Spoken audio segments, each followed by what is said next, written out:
स्वागत है आपका। आप देख रहे हैं 10 का दस्तावेज और मैं हूं आपके साथ आयुषी नेगी। बुलेटिन की शुरुआत बड़ी खबर के साथ करेंगे। प्रयागराज से बड़ी खबर आपको बता दें, उमेश पाल मर्डर केस से जुड़ी ये बड़ी खबर है। हत्याकांड में गिरफ्तार सदाकत खान को जेल भेजा गया है। सदाकत खान को 14 दिनों के लिए जेल भेजा गया है। सदाकत खान पर हमले की साजिश रचने का आरोप है। 13 मार्च तक न्यायिक हिरासत में रहेगा आरोपी सदाकत खान। स्पेशल सीजीएम कोर्ट ने सदाकत को 14 दिन के लिए जेल भेजा है। फिलहाल एसआरएन अस्पताल में सदाकत का इलाज चल रहा है और ये भी जानकारी मिल रही है कि फिलहाल अस्पताल में ही न्यायिक हिरासत में रहेगा सदाकत। ये बड़ी जानकारी मिल रही है। प्रयागराज से उमेश पाल मर्डर केस से जुड़ी यह बड़ी खबर, जहां हत्याकांड में गिरफ्तार सदाकत खान को 14 दिन के लिए जेल भेजा गया है। वहीं प्रयागराज में उमेश पाल मर्डर केस मामले में जांच एजेंसियों ने अब तक 2 शूटर्स की पहचान कर ली है। जांच एजेंसियों ने अब तक 2 शूटर्स की पहचान, जिसमें एक का नाम साबिर है, दूसरे शूटर का नाम गुलाम हसन बताया जा रहा है। प्रयागराज की महदौरी कॉलोनी का रहने वाला है गुलाम हसन और हत्या के एक मामले में जेल भी जा चुका है गुलाम हसन। वारदात के बाद से फरार है और शूटआउट केस में नामजद आरोपी है गुलाम हसन। भाजपा का नेता है गुलाम हसन का भाई राहिल हसन। भाजपा अल्पसंख्यक प्रकोष्ठ का महानगर अध्यक्ष है राहिल। और शूटर गुलाम की तलाश में पुलिस एसटीएफ की टीम लगातार छापेमारी कर रही है और जांच एजेंसियों ने गुलाम के भाई राहिल को हिरासत में लिया है। राहिल हसन ने बीते 3 दिनों से एसटीएफ की हिरासत में है। इधर शूटर गुलाम हसन के घर एबीपी गंगा की टीम पहुंची। राजू पाल मर्डर केस के मुख्य गवाह उमेश पाल की हत्या के बाद से अकेले उनका परिवार ही नहीं बल्कि आस पड़ोस के पूरे लोग गमज़दा हैं। हर तरफ मातम का माहौल है, हर कोई नम है, हर कोई उमेश पाल से जुड़ी हुई अपनी यादें साझा कर रहा है। लेकिन उमेश पाल के घर पर एक अलग तस्वीर भी देखने को मिल रही है। उमेश पाल ने अपने घर पर कई जानवर पाल रखे थे, खासकर कई कुत्ते जो है वो पाल रखे थे। काले रंग के 4 डाबरमैन कुत्ते उन्होंने अपने घर में पाल रखे थे और जिस वक्त से उमेश पाल पर हमला हुआ, उनकी मौत हुई, उसके बाद से ये जानवर भी गमज़दा दिखाई दे रहे हैं। और इस वक्त हम उसी बाड़े में मौजूद हैं, घर के अंदर बना हुआ, जहां पर उमेश पाल ने अपने और अगली खबर मैनपुरी से है, जहां मैनपुरी जिला जेल की लापरवाही की वजह से खूंखार अपराधी अतीक अहमद से मुलाकातियों का डाटा जिला कारागार में उपलब्ध नहीं है, क्योंकि अतीक अहमद से मिलने का रिकॉर्ड 2008 में प्रशासनिक स्तर पर बांदा जेल से भेजा गया। जिला कारागार में 10 साल तक रिकॉर्ड उपलब्ध रहता है और अब 15 साल पुराना मामला खंगाला जा रहा है। जब पूरे मामले पर जेल सुप्रिंटेंडेंट कोमल मंगलानी से बात की गई तो उन्होंने ये बताया कि जेल मैनुअल के हिसाब से जो अपराधी बाहर से आता है उन अपराधियों का डाटा सिर्फ 2 साल तक ही सुरक्षित रखा जाता है और उसके बाद डाटा का डिस्पोजल कर दिया जाता है।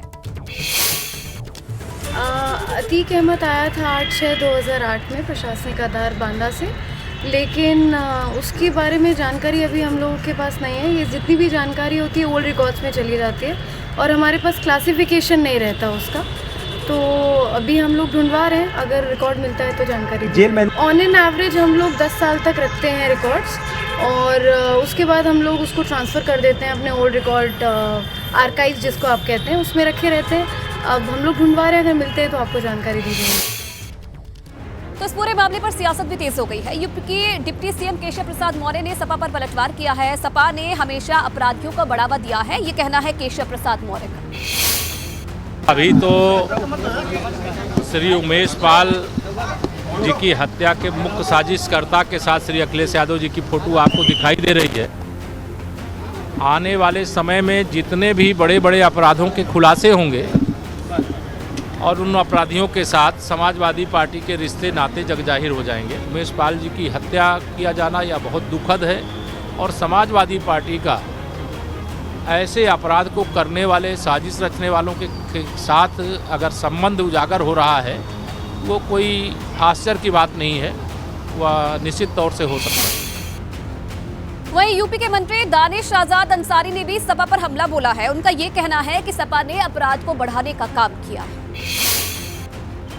देखिए, हमेशा समाजवादी पार्टी ने अपराध को पोषित करने का, अपराध को बढ़ावा करने का काम किया है। 2012 से लेकर 2017 तक जब उत्तर प्रदेश में समाजवादी पार्टी का शासन था तो हम सभी जानते हैं कि किस तरीके से प्रदेश में भ्रष्टाचार हो, अपराध हो, गुंडागिर्दी हो, माफियागिरी हो, ये सबको बढ़ावा देने का काम सत्ता पक्ष में बैठे ही लोग करते थे। लेकिन 17 के बाद उत्तर प्रदेश की योगी सरकार ने ज़ीरो टॉलरेंस पे काम किया है और उत्तर प्रदेश की कानून व्यवस्था के साथ खिलवाड़ करने की इजाज़त किसी को नहीं है। और अब समाजवादी पार्टी को भी जाति धर्म मजहब के नाम पे राजनीति करके समाज को बांटने की ये जो कुचक्र है, इसको बंद करना पड़ेगा। समाज के सामने समाजवादी पार्टी का चेहरा बेनकाब हो चुका है। स्पष्ट संदेश आम जन ने दे दिया और ख़ासतौर पर अल्पसंख्यक समाज, मुस्लिम समाज ने दे दिया है कि अब हिंदू मुस्लिम के नाम पर राजनीति नहीं चलेगी। अगर जिस राजनीति करनी है तो विकास के नाम पे करनी है और विकास, उत्तर प्रदेश के विकास के लिए काम करना है। और हमारी योगी सरकार पूरी ईमानदारी से प्रदेश के विकास के लिए काम कर रही है। उमेश पाल हत्याकांड के एक आरोपी की तस्वीर सपा अध्यक्ष अखिलेश यादव के साथ बहुत वायरल है। अब मामला जांच में है और जो भी हमारी कानून व्यवस्था के तहत सारी प्रक्रियाएं हो रही हैं, हम पूरी निष्पक्ष तरीके से जांच कर रहे हैं। पहले दिन से ही देखिए पुलिस प्रशासन पूरी तरीके से एक्टिव है और हम उत्तर प्रदेश की योगी सरकार ज़ीरो टॉलरेंस पे काम कर रही है। ये हमारे साथ में दानिश आज़ाद अंसारी, कैमरा सहयोगी प्रमोद के साथ शैलेश अरोरा, एबीपी गंगा, लखनऊ। और एक और बड़ी खबर आपको बता दें, भोपाल उज्जैन पैसेंजर ट्रेन में ब्लास्ट मामले में सजा का ऐलान। मामले में 8 में से 7 दोषियों को फांसी की सजा। ट्रेन ब्लास्ट मामले में एक दोषी आतंकी को उम्र कैद की सजा सुनाई गई है। लखनऊ एनआईए स्पेशल कोर्ट ने सजा का ऐलान किया है और सोमवार को लखनऊ एनआईए स्पेशल कोर्ट ने फैसला रिजर्व रखा था। आज फैसला आया है, सजा का ऐलान हो गया है, जिसमें से 8 में से 7 दोषियों को फांसी की सजा सुनाई गई है, जबकि एक आतंकी को इस पूरे मामले में उम्र कैद की सजा सुनाई गई है। बड़ी जानकारी, Bhopal Ujjain passenger train blast मामले में ये बड़ा अपडेट है। सजा का ऐलान कर दिया गया है, जिसमें 8 में से 7 दोषियों को फांसी की सजा सुनाई गई है, जबकि एक आतंकी को उम्र कैद की सजा सुनाई गई है। इस पूरे मामले में 9 आरोपी थे, जिसमें एक का पहले ही एनकाउंटर हो चुका है, जबकि 8 में से 7 को फांसी की सजा सुनाई गई है और जबकि जो एक आतंकी है उसे उम्र कैद की सजा सुनाई गई है। इससे पहले सोमवार को लखनऊ एनआईए स्पेशल कोर्ट ने फैसला रिजर्व रखा था, लेकिन आज मंगलवार को इस मामले में सजा का ऐलान कर दिया गया है। तो 14 मार्च 2017 का ये मामला, जब एनआईए को जांच सौंपी गई, उसके बाद 2018 को आतंकियों पर आरोप तय हो गए थे, जिनको आज सजा सुनाई गई है। और चलिए आगे बढ़ते हैं। अपनी विधायकी गंवा चुके समाजवादी पार्टी के नेता अब्दुल्ला आजम को एक बार फिर से मुरादाबाद की स्पेशल एमपी एमएलए कोर्ट से झटका लगा है। कोर्ट ने अब्दुल्ला आजम की स्टे याचिका को खारिज करते हुए उनकी सजा को बरकरार रखा है। अब्दुल्ला आजम ने अपने वकील के जरिए सजा पर रोक लगाने की मांग करते हुए एडीजे 2 की अदालत में अपील की थी और कोर्ट ने दोनों पक्षों की बहस सुनने के बाद आज अपना फैसला सुना दिया है और अब्दुल्ला आजम की याचिका को खारिज कर दिया है। अब्दुल्ला आजम पर लगभग 51 मुकदमे दर्ज है और उनकी मुश्किलें लगातार बढ़ती जा रही है। उसमें इनके द्वारा सजा को स्थगन करने से संबंधित प्रार्थना पत्र दिया गया था। इसको माननीय न्यायालय द्वारा दोनों पक्षों की बहस सुनने के पश्चात आज निरस्त कर दिया। अपील में गए थे और उसमें स्थगन भी लेके आए थे कि हमारी सजा तुरंत स्थगित कर दी जाए, स्टे कर दिया जाए, स्टे कर दिया जाए, लेकिन वो स्टे का प्रार्थना पत्र उनका खारिज कर दिया। अब एक बहस ये चल रही थी कि हमारा कन्विक्शन को स्टे करा जाए, जिससे हमें ये इलेक्शन में जो हमारा डिस्क्वालिफिकेशन हुआ है उसमें हमें फ़ायदा मिले। मतलब अब्दुल्ला आजम को जो सज़ा हुई है 2 साल की, जिसकी वजह से उनकी विधायकी रद्द हुई है, उसको स्टे करने की आपने मांग की थी? जी हाँ, उसको हमने अपनी मांग करी थी, मगर वो उन्होंने उस मांग को अस्वीकार कर दिया हमारी और स्टे एप्लीकेशन को हमारी खारिज कर दी। समाजवादी पार्टी के नेता अब्दुल्ला आजम को एक बार फिर अदालत से झटका लगा है। मुरादाबाद की स्पेशल एमपी एमएलए कोर्ट ने अब्दुल्ला आजम की सज़ा को स्टे करने वाली अपील को खारिज कर दिया है। अब्दुल्ला आजम के वकीलों ने एडीजे 2 की अदालत में अपील किया था कि 13 फरवरी को एसीजेएम 4 की अदालत से जो अब्दुल्ला आजम को 2 साल की सज़ा हुई है, जिसकी वजह से अब्दुल्ला आजम की विधायकी रद्द हो गई थी, उसको स्टे कर दिया जाए। अदालत ने दोनों ही पक्षों के वकीलों को सुना और उसके बाद अब्दुल्ला आजम के वकीलों की एप्लीकेशन को निरस्त कर दिया है। अब इस पूरे मामले की सुनवाई 15 मार्च को स्पेशल एमपी एमएलए कोर्ट में होनी है। अब्दुल्ला आजम की मुश्किलें लगातार बढ़ती चली जा रही हैं। Vaidur Rahman, ABP news network, Moradabad. और अगली बड़ी खबर औरैया से है, जहां दबंगों ने घर में किशोरी को अकेले पाकर हथियारों के बल पर उसके साथ दुष्कर्म की वारदात को अंजाम दिया। वहीं आरोपियों की गिरफ्तारी नहीं होने से नाराज परिजनों और ग्रामीणों ने थाने का घेराव किया और पुलिस पर आरोपियों पर कार्रवाई नहीं करने का भी आरोप लगाया है। साथ ही परिजनों ने पुलिस पर समझौते के लिए दबाव बनाने का भी आरोप लगाया। पुलिस की माने तो आरोपी को पकड़कर जेल भेज दिया गया है और आगे की कार्रवाई की जा रही है। थाना कोतवाली औरैया की दयालपुर में जो है एक रेप का मुकदमा थाना कोतवाली औरैया में दर्ज किया गया था, जिसमें आज जो है अभियुक्त को गिरफ्तार कर माननीय न्यायालय में रिमांड के लिए भेजा जा रहा है। इधर चित्रकूट जेल में अब्बास अंसारी और निखत अंसारी की मुलाकात में सहयोग के आरोपी डिप्टी जेलर चंद्रकला को गिरफ्तार करके पुलिस ने लखनऊ जेल भेज दिया है। जांच के बाद पूरे मामले में डिप्टी जेलर चंद्रकला की भूमिका भी संदिग्ध पाई गई थी और बाद में जांच के दौरान उनके खिलाफ साक्ष्य मिलने पर उन्हें गिरफ्तार करके जेल भेज दिया गया।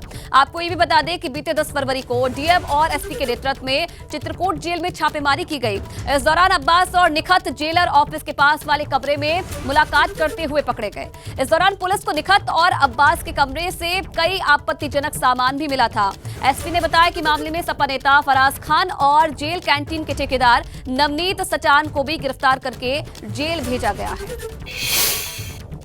विवेचना के क्रम में जेल पर तैनात डिप्टी जेलर चंद्रकला, जो कि जिनकी जिम्मेवारी थी सारी मुलाकात कराने की, उनकी एक मुख्य भूमिका निकल के आई है निखत अंसारी को अपने पति से अनाधिकृत रूप से मिलवाने में। तो उनको उनके विरुद्ध जो अभी तक साक्ष्य प्राप्त हुआ था उसके आधार पर कल गिरफ्तार कर लिया गया था एवं आज जेल भेजा गया है। इधर मेरठ के हस्तिनापुर इलाके में अवैध शराब के खिलाफ एक्शन। पुलिस ने अवैध शराब की 3 भट्टियां नष्ट कर दी है। पुलिस ने 3000 लहन को भी नष्ट किया है। अवैध शराब के लिए ड्रोन कैमरों की मदद भी ली गई। शराब माफियाओं के खिलाफ पुलिस की ये बड़ी कार्रवाई। अवैध शराब के लिए ड्रोन कैमरों की मदद भी ली गई और ये बड़ी कार्रवाई पुलिस। बात बरसाना की लठमार होली की, जिसकी धूम आज जमकर देखने को मिली, क्योंकि जब बरसाना में लठमार होली शुरू हुई तो पूरे देश की निगाहें बरसाना पर टिक गई। ग्राउंड जीरो से रिपोर्ट देखिए।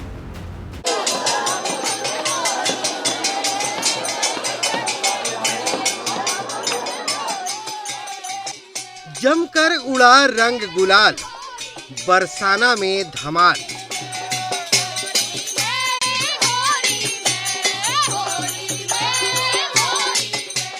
लठमार होली, लोगों पर छाई ब्रज की बोली।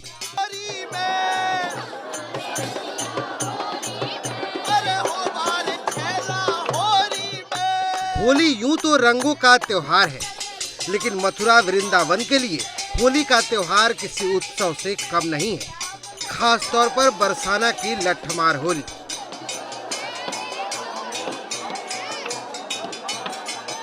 बरसाने में वो लठमार होली शुरू हो गई है, जिस पर पूरी दुनिया की निगाहें टिकी रहती है। और आप तस्वीरें देखिए, जो गोपियां हैं बरसाने की, वो नंदगांव के गोप पर लाठियों की बारिश कर रही है। और एकमात्र ये दुनिया की लड़ाई है जहां पर जितनी लाठियां बरसती हैं प्यार उतना बढ़ता है। ये मात्र दुनिया की एक ऐसी लड़ाई है जहां पर लाठियां बरसने से, युद्ध होने से खून नहीं बहता, बल्कि प्यार का रंग चटक होता है। और यही वो बरसाने की होली है जिसको देखने के लिए देश दुनिया से लोग पहुंचते हैं। तो आप देखिए, ये लाठियां चल रही हैं और आप जरा देखें कि ये जो सखियां हैं, ये राधा रानी की सखी हैं, और जो ये हुरियारे दिख रहे हैं ये कृष्ण जी के सखा हैं। तो ये लठमार होली की परंपरा निभाई जा रही है। लठमार होली को राधा कृष्ण के प्रेम का प्रतीक माना जाता है, क्योंकि बरसाना में लठमार होली खेलने के लिए लोग दूर दूर से आते हैं और फिर यहीं के रंग में रंग जाते हैं। इस पूरी परंपरा का निर्वहन 2 पताकाओं के जरिए होता है। एक पताका होती है भगवान कृष्ण की, दूसरी पताका होती है राधा जी की। और ये जो आपको बरसाने की बहुएं दिख रही हैं, यहाँ पर एक चीज़ और बताना ज़रूरी है कि जो लाठियाँ चलाती हैं ये गोस्वामी परिवार या सेवायत परिवार की बहुएं हैं। जो बेटियाँ हैं वो लाठी नहीं चलाती, जो घर की बहू हैं वो लठमार होली में हिस्सा लेती हैं। तो आप ये देखिए, ये एक ऐसी परंपरा है, ये एक ऐसी सनातन परंपरा चली आ रही है प्रेम की, जो दिन दूना रात चौगुना जिसके प्रति आस्था बढ़ रही है। और आप देखिए, ये बरसाने की बहुएं हैं जो राधा रानी की सहचरी बनकर इस वक्त लठमार होली का जो पूरा दौर चल रहा है उसको बुलंद कर रही हैं। आपको बता दें कि बरसाना की लठमार होली के अगले दिन नंदगांव में होली खेली जाती है, यानी होली का उत्सव ब्रज में महीने भर तक मनाया जाता है। यहाँ के बारे में कहा भी जाता है, जो रस बरस रहे हो बरसाने वो रस तीनों लोक में नहीं। और एक बात और कही जाती है कि बरसाने में वास को शिव शेष करें आस, जाकी महिमा क्या कहें जहाँ कृष्ण बने सखीदास। तो सखी का बेस यहाँ पर कृष्ण बना कर आए थे और इसी वजह से ये बरसाने की होली अपने आप में अनुपम है, अनोखी है और वो परंपरा चली आ रही है। सत्येंद्र के साथ अवधेश, एबीपी गंगा, बरसाना। और इसी रिपोर्ट के साथ फिलहाल इस बुलेटिन में इतना ही।